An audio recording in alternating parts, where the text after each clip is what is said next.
మార్గం అంతా కూడా ఊటీని తలపిస్తూ ఉంటుంది.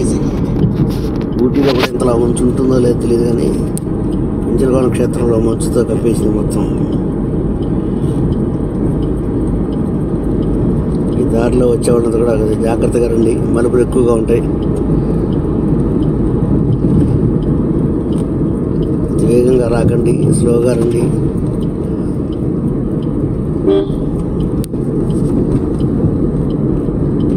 జంతువులు కూడా రోడ్డు దాడుతూ ఉంటాయి కాబట్టి చూసి నెమ్మదిగా రండి.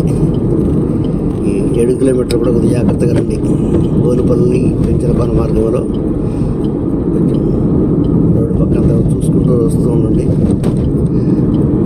ఎందుకంటే అడవి జంతువులు ఈ రోడ్డు దాడుతూ ఉంటాయి అటు ఇటుగా, కాబట్టి జాగ్రత్తగా చూసుకుంటూ రండి. బైక్లో వచ్చే వాళ్ళంతా కూడా హెల్మెట్ ధరిస్తూ ఉండండి, అతివేగం రాకండి.